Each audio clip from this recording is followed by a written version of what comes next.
How you guys doing there? Bill Zam here. What you're about to see is Part B of Episode 4 of the third season of Surrounded by Idiots. Now, Part C, the last part, is going to be a live stream this Sunday, March 10th at 3 p.m. Eastern.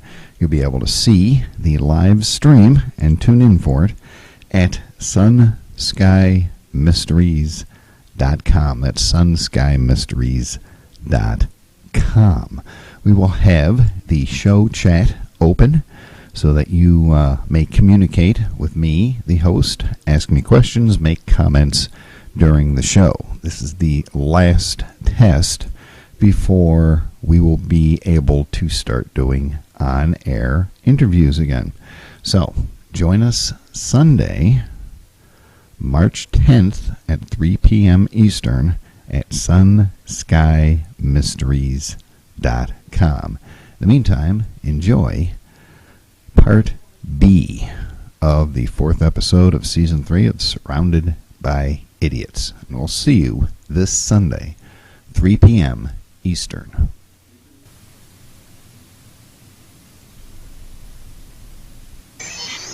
In your face, all over the place. We're online 24/7. 24/7. You're listening to the hottest internet station from beautiful Saline in southeastern Michigan. Around the world at sunskyMysteries.com. This is the 2009 Top 10 Webcam in the World winner. This is E4B. Well, hello everybody. Bill Zam here. How are you doing? This is the Michigan League of Fed Up Citizens. And now stand by for a Michigan League of Fed Up Citizens update directly from Yahoo News. President Barack Obama said Monday that government agencies would need to make very difficult decisions. He said he would be willing to make cuts to government-run programs like Medicare and Social Security as a way to blunt the effects of the spending cuts. Hey, dumbass, my employers and I have paid into that for the past 30-plus years. My share is my own, not for you to use for your communist crap punishments of the American people. And in case you don't know what mine means, it means that's mine and you can't have it. You, sir, are one of the idiots. Meanwhile, here in Michigan, our governor, Rick Snyder, has decided that it wouldn't be a good idea to use a private company for food services for Michigan prisons. It would only save 3%. In the meantime, this idiot wants to raise our gasoline tax in Michigan by 11 cents per gallon. Or, do that raise the sales tax thing again. It's for the roads, after all. Meantime, this twit, Rick Snyder, has gone ahead and signed on to the stupid Obamacare program where usually real governors in real states have said, hell no. Good job, tough nerd idiot. And in case you didn't realize it by now, we are, in fact, surrounded by idiots. We are poor little lambs who have lost our way. Ba, ba,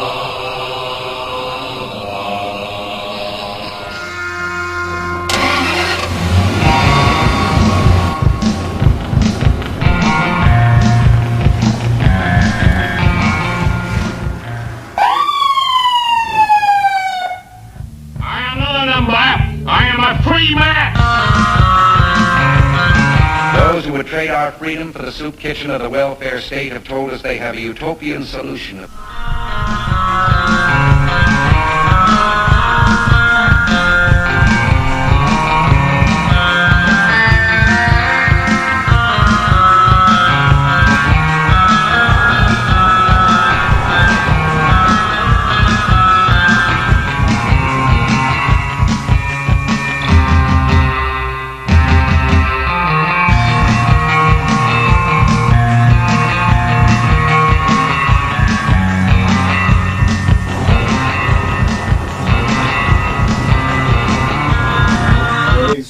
Congress are trying to undo these automatic spending cuts. My message to them is simple. No.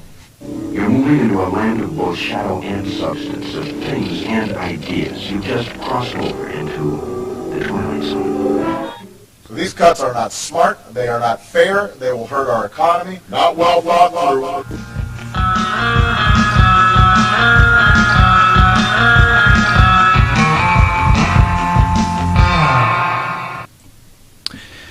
And I am back. And I almost forgot before we went to the credits. In fact, I did forget. I wanted to say something about this big sequestration deal that's going on that has everybody up in arms. You see, it's another ginned up fake emergency, just like all the rest of them, to keep you off balance. Now listen to me carefully. The reduction in the spending is merely a reduction in the scheduled increase of funding. Got that? And since the high and mighty central government has told us once again that there is no flipping inflation at all, even though you and I know differently, then how can the reduction of an increase in the funding of the government be bad in any way at all? Now, welcome to the show, by the way, now that I've gotten that little tirade off my chest. This is going to be our last recorded show. After this show, we are going to be doing our live shows again. Our live shows are going to be at sunskyMysteries.com. See the link in the description of this video. We are going to be doing that on probably Sunday nights. You'll have to check into the page once we get everything done, or I will do a short video and let everybody know what time it's going to be on. But we're going to be doing these shows live, and as I said, more than likely on Sunday afternoons, because then I can spend 2 or 3 hours yimmering and yammering. And yes, the show chat will be back so that the audience can participate and ask me questions. Now, one thing that I have wanted to say is about this all this political stuff that's going on in Washington, D.C. You see, Obama, right now, he's not solving problems. He's out there campaigning. He's in campaign mode again. He's not presenting solutions. No solutions at all. You notice he doesn't... See if he... Next time, pay attention for a week and watch what the guy says. Watch all of his little press conferences and his little presentations and everything, and his lectures. He's not presenting solutions. He's all about eliminating the opposition. And the only opposition to him now are Republicans and conservatives. And yes, he is violating the Constitution with a lot of the activities that he's doing, but it's not up to you or I to pass judgment on that. Because you see, we're no longer a representative republic. Those asshats in Washington don't represent you or I any longer. So the Constitution at this point is hibernating. The Constitution, you see, is constant. It's constant. It's always there. It's a fixed fixture in the background of the operations of the government. There is no elected official who has the power to change it. There is a way to amend the Constitution, and the Constitution spells out the procedures that must be taken to change it. Presidents cannot. They can't go around the Constitution. They can't violate the Constitution, and this guy has many, many times. And so, and don't get me wrong, his predecessor, George Bush, did too. They both did. And Clinton, and all the rest of them. The Constitution spells out, quite simply, how to change the body of the Constitution of the United States itself. Nobody else can do it. And so, until somebody or someone with anywhere near the level of morality that the citizens have steps up and says, no more. We have the coup that I've been talking about for the past 5 years. In 2008, we had a soft coup by our own hand. Remember, elections have consequences. Now, I'm sure you saw in the opening of the show, we have a new opening for the show, obviously, since you saw the opening for the show. And what we're doing is we do a wide variety, a multi-subject show. We span the globe for interesting stories to bring you along with the links. In fact, I'm going to bring up one of them right now, as a matter of fact. Let me wait for the magical computer to do its work. There it is. Okay, now let's go down here and see if we can actually find what I was talking about, and obviously not, so I have to go over to the other computer. Here, let me switch you over to camera number 2 so you can see what I'm actually doing. I'm going over here, and I'm going to do this, and I'm going to save that, and then I'm going to go back over to the other computer there on your left, and I am going to bring that back up and reload it.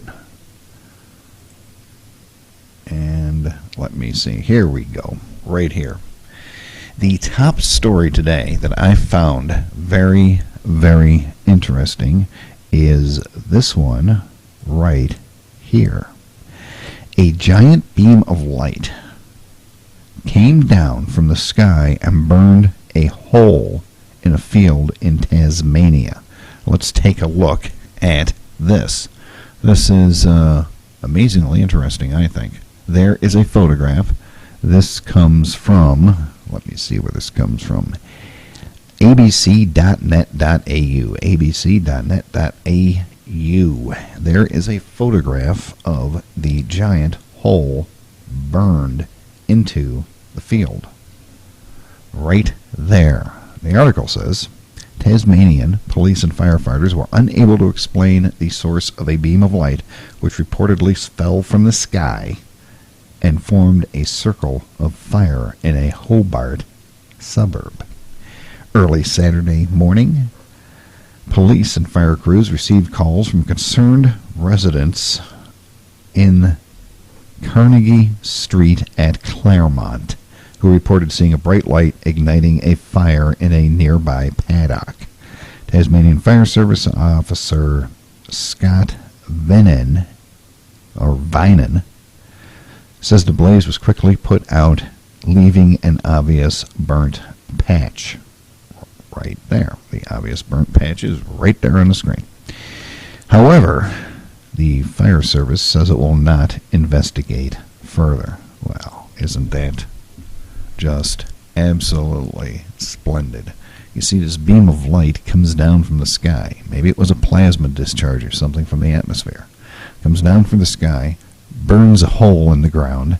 The fire department comes out, puts the fire out and says, we're not going to investigate it any further. Happens all the time. Nothing to see here. Please, move along. Move along. So, that's our top story tonight. Now, one of the things I wanted to talk about is exposing a little bit of misinformation, because as I am sure that you know, hold on one moment, let me do something over here and go down there. There we go. Reducing the load on the server is what I was doing there. There's a lot of disinformation coming out about the, let's just call it the opening salvo of the Firearm Confiscation League of the United States. Now, according to one of the absolute head idiots in Washington, D.C., Dianne Feinstein, she said, and I quote, this is a direct quote from her. Let's read along here, and I'll bring that up right there. According to one of the head idiots, a one Dianne Feinstein, she said, sadly, Newtown is not an anomaly. We have witnessed an increased number of these mass killings. The one common thread running through these mass shootings from Aurora, Colorado to Tucson, Arizona to Blacksburg, Virginia, is that the gunman used a military-style semi-automatic assault weapon or a large-capacity magazine to inflict unspeakable terror. Well, alrighty then. As I've said before, and as you already know, if you tell the lie often enough, it gets accepted as truth. This has been going on since the late 1970s, since I became aware of myself, speaking for myself, as I became aware in the 1970s, as well as still in high school, actually, I became aware that, you're watching the news, and I'm thinking to myself, you know what? That's not right. That's not right at all. And they try to gin up the news. They try to shape public opinion instead of doing actual journalism. If they want to do a commentary every night, don't masquerade it as the news. Do the same thing that I'm doing right here. This is the commentary show. That's what this is. I bring you the news, and I make comments about it. That's what I do. That's basically what they're doing with their little snide comments and everything. I've noticed that since the 1970s. At any rate, if you tell the lie often enough, it becomes the truth. People accept it as the truth. Plus, if you come out with the lie first, before the truth does, people will think the actual truth is a lie. It's just basic sociology. And so the so-called commentators, with the exception of a very few, go ahead and buy into it instead of picking up the oral cow patty and throwing it right back at them. Now, let's continue. This article actually came from, where did this article come from? Hold on, let me switch over here. This article came from, there we go. This came from theblaze.com. Right here. Let me bring that up because there are some charts that go with it. Right here is one of the charts, as a matter of fact. Okay. But do the facts support Feinstein's argument, which is that Newtown was not an anomaly? We have witnessed an increased number of these mass killings. So let's take a look. Let's start with the claim that mass killings are on the rise in the United States. According to the liberal bastion of reporters, the Associated Press, no friend whatsoever to anybody that is a conservative, anybody that claims to be right of center, or anybody else with any common sense. According to the actual Associated Press, those who study mass shootings say they are not becoming more common. Hear that? They are not becoming more common. There is no pattern. There is no increase, says criminologist James Allen Fox of Boston's Northeastern University, who has been studying the subject since the 1980s. Spurred by a rash of mass shootings in post offices. You remember when everybody was going postal. Grant Dewey, a criminologist with the Minnesota Department of Corrections, has written a history of mass murders in America and says while mass shootings rose between the 1960s and 1990s, they actually dropped in the 2000s. And mass killings actually peaked in 1929. According to his data, he estimates that there were 32 in the 1980s, 42 in the 1990s, and 26 in the first decade of the century. Without minimizing the pain and suffering of hundreds who have been victimized in senseless attacks, the facts say clearly that there has been no increase in mass killings, Fox wrote, according to the Associated Press.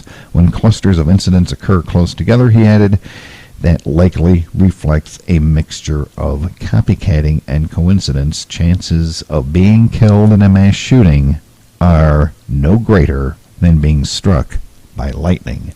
And as always, with all the stories that I give you and comment about, we include a link to the original source so that you can go there, you can read it, and do your own research to find out whether or not that is true. Now, here is something that is highly interesting. In fact, here's the chart where these guys are talking about the incidents. So you can go there to theblaze.com following the link in the show notes, which are available at ussamichigan.com. That's where our show archives are. And you can go there and read about what I just told you. Yet another big old lie. Now, here is an interesting subject that I wanted to talk about, and that is survival. Because as you see, when these clowns start to demolish our society, as they are hell-bent on doing, as I'm sure that you have noticed, and I have noticed.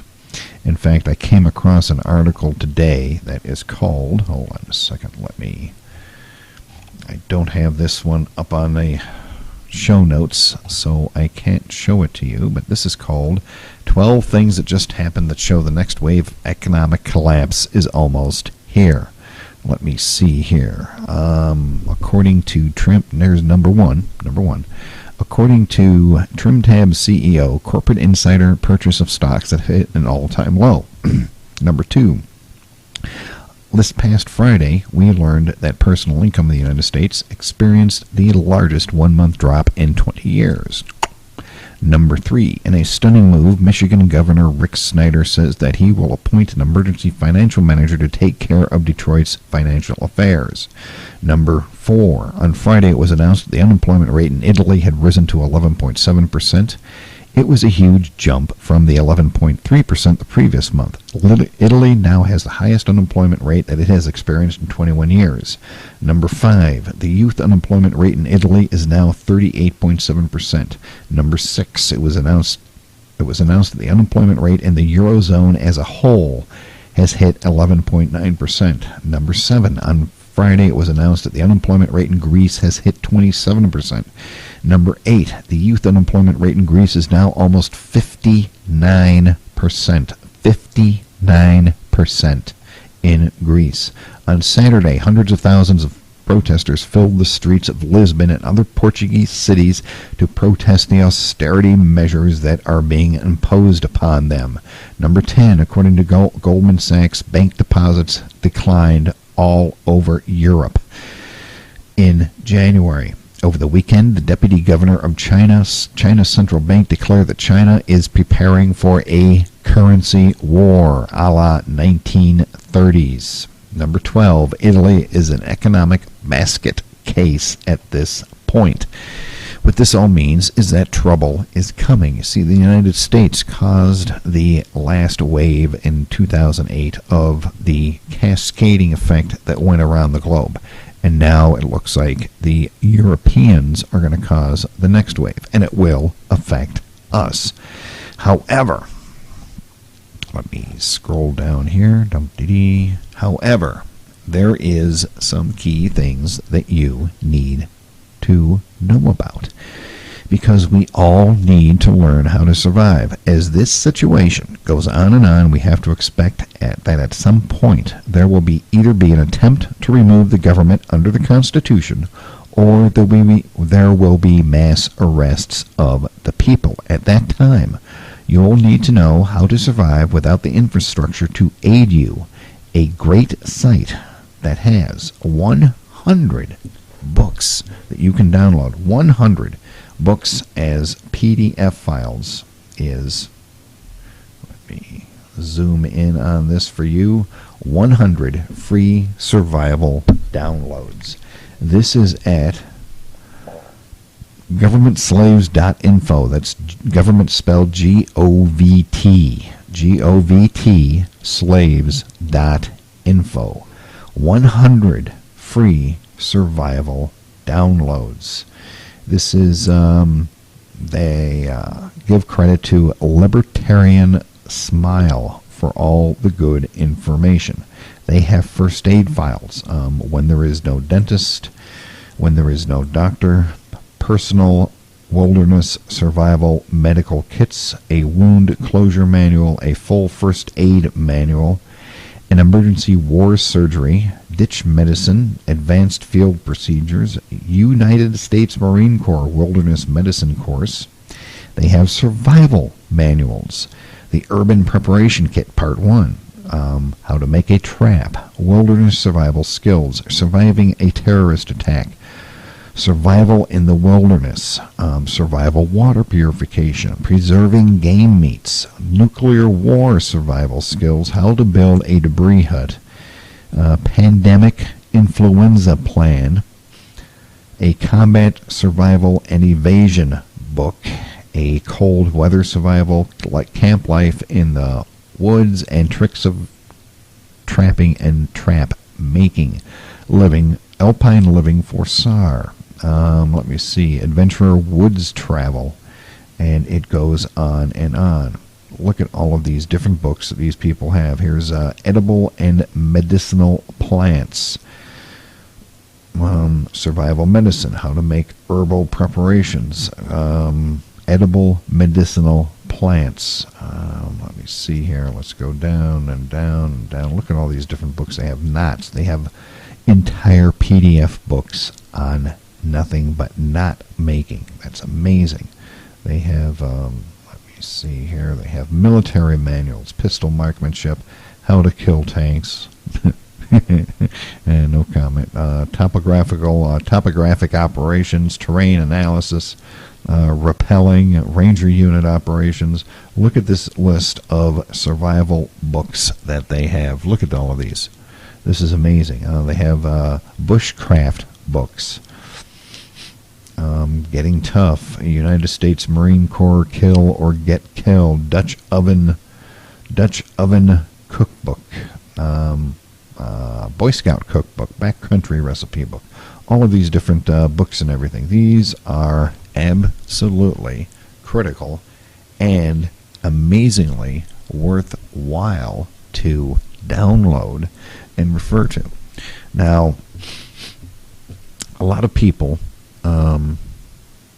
including myself, are concerned about the possibility of an EMP attack, which is an electromagnetic pulse attack. All you have to do is throw a nuclear bomb up in orbit and explode it over the central United States, and the entire country instantly is without electricity. All of your electronics, like these computers that you see right here on the screen here, all of these electronics and everything, all of our look at this, all of our computers here in the studio would be absolutely worthless. Any type of electronics, like the computer in your car, would be burned out. Electronics that provide you for your electricity from the electric company, all of that would be wiped out. So downloading these electronic books, people argue, and I have a tendency to agree with that, is useless in a real survival situation, because what are you going to do? Read the book on your laptop while you're out in the middle of the woods trying to evade the whatever people are coming after you? No. Look, you can print all of these out.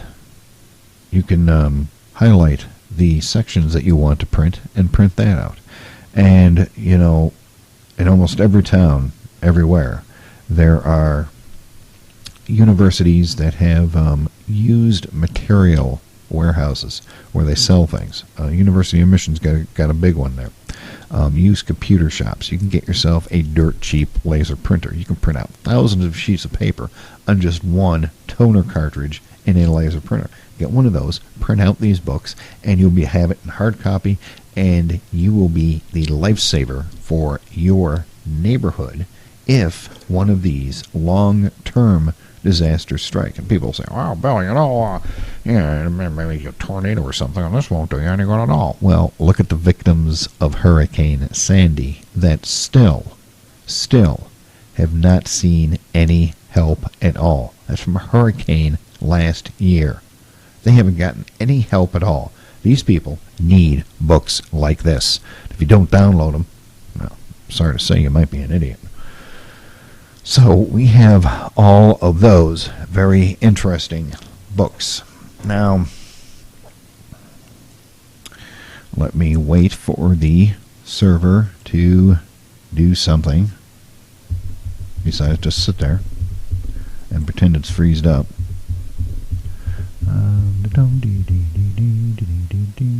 There we go. One thing that I wanted to talk about tonight, in fact, I'm going to save this one for the next show, which will be this Sunday, so I can do some more research on this particular story that I wanted to give you. This one's, excuse me, this one will take a long, long time. Hang on while I hit the cough button for a second.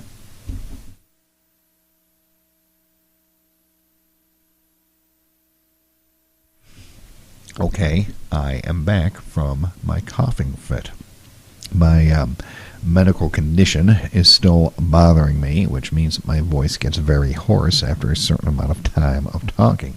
I had hoped to be able to start doing 2-hour shows again, but that may be impossible. That's what we're going to do it on Sunday, because I can rest my voice all day Saturday and most of the time on Sunday, and that way we can do these 2-hour shows that we always like to do, that apparently is very popular with the audience.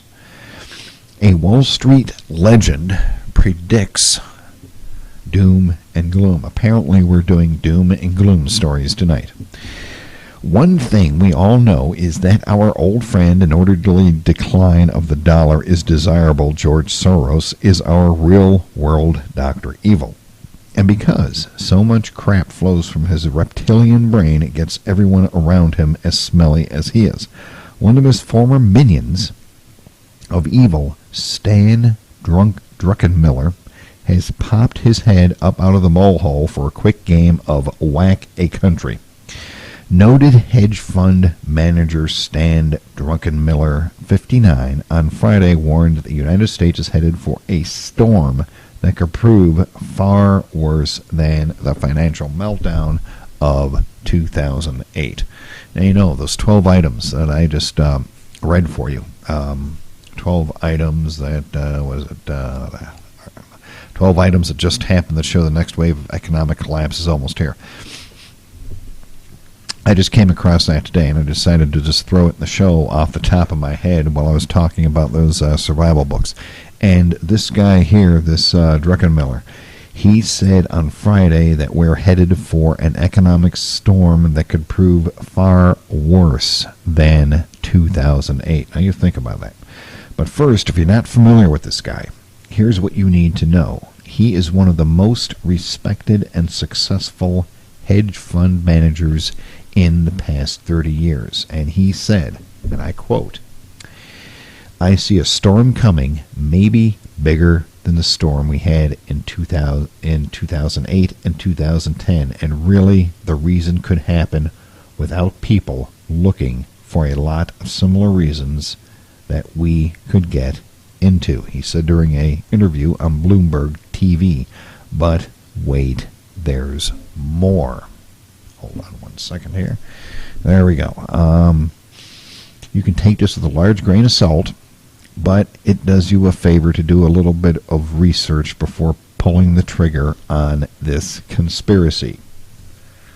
And I have another story here in the show notes about the biggest monthly income drop in 20 years. We've already covered that.